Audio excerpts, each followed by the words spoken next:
Long before modern America as we know it, this land was home to hundreds of indigenous societies spread across massive and diverse landscapes. We're talking about dozens of nations, each with their own culture, traditions, and deep connection to the land. And one of the biggest forces that shaped life out here was the bison.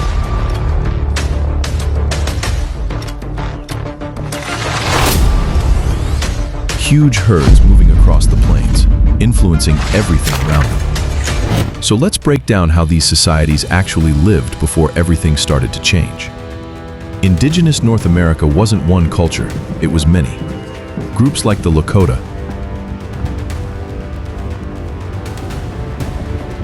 Cheyenne, Navajo, Hopi, and Iroquois lived across completely different environments. Forests in the east, deserts in the southwest, coastlines in the west, and wide open plains in the center. Each society adapted to its own environment. Some built permanent settlements, others moved seasonally depending on resources. But everywhere you looked, there was structure, knowledge, and culture deeply tied to the land. Nowhere was the connection between people and nature more visible than on the Great Plains. Here, the bison was central to life. For nations like the Lakota and Cheyenne, the bison wasn't just an animal. It was a foundation of survival and culture. It provided food that sustained entire communities. Its hide was used for clothing and teepee coverings.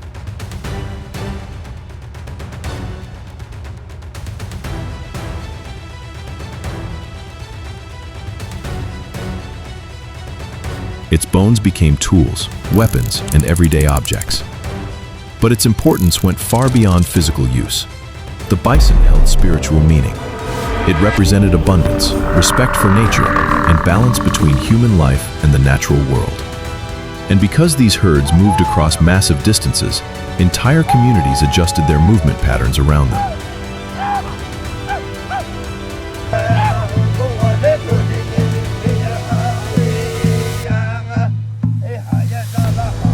People didn't just live on the land, they moved with it.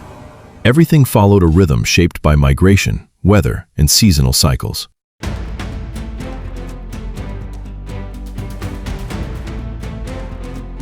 Across indigenous societies, knowledge was passed down through oral storytelling. History wasn't written in books, it was spoken, remembered, and preserved through generations.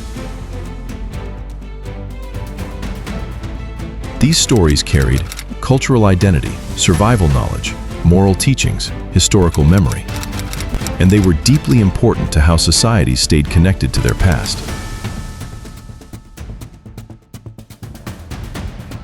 Leadership systems also varied widely. Instead of centralized rulers in many communities, decision-making often came through councils of respected individuals. Never follow a leader who is more in love with power. These councils relied on experience, wisdom, and collective agreement rather than strict authority. Daily life was shaped by observation and adaptation. People watched the movement of animals, the changing of seasons, and the patterns of weather. Over time, this created a deep understanding of the environment, knowledge passed down and refined over centuries. And because of this, societies were not static. They were constantly adapting, adjusting, and responding to the world around them.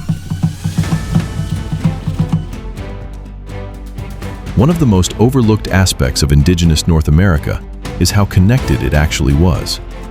These societies were not isolated. Trade routes stretched across vast distances, linking regions that had very different environments and cultures. Goods such as tools, crafted materials, food items, and decorative objects moved between communities. But more importantly, ideas traveled too. Cultural practices, innovations, and knowledge systems spread across these networks over time. This created a continent-wide system of exchange, not unified, but deeply interconnected. Even societies that lived far apart were indirectly linked through trade and communication networks. So while each nation had its own identity, there was also a larger web of connection that tied everything together. As time moved forward, major changes began to take shape across the continent. Trade systems expanded, land use patterns shifted, and new forms of governance and territorial organization slowly emerged. These changes did not happen overnight. They unfolded gradually over generations. But for many societies, especially those on the Great Plains, changes in land access and the movement of bison populations had a major impact.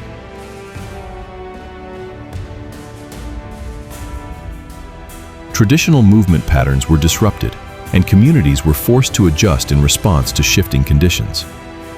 Still, this was not a simple story of disappearance. It was also a story of adaptation. Many indigenous societies found ways to preserve their identity while adjusting to new realities. They changed, but they did not vanish. And even today, the legacy of these societies is still very much alive.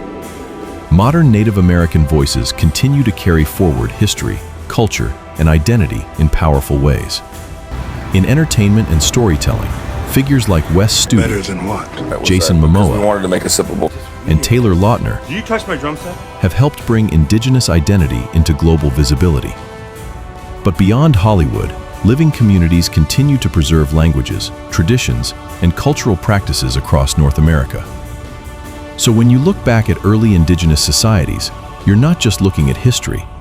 You're looking at the foundation of cultures that are still alive today and still evolving in the modern world. As different indigenous nations developed across North America, some became especially known for their strength in warfare and their ability to defend their territory. On the Great Plains, mobility and speed were everything. Nations like the Comanche became known for their mastery of horseback movement, allowing them to travel long distances quickly and respond to threats with precision. Their deep understanding of the land, combined with their ability to move efficiently across it, made them one of the most formidable groups in the region. In the Northern Plains, the Lakota developed a strong warrior tradition tied closely to their way of life. Warfare wasn't just about conflict, it was also connected to honor, protection of community, and personal achievement. Further east, the Iroquois Confederacy became known not only for warfare, but for their sophisticated political structure. They formed one of the most powerful alliances in the region, allowing multiple nations to act together strategically. And in the Southwest, groups like the Apache developed highly adaptive survival and combat strategies suited to desert environments.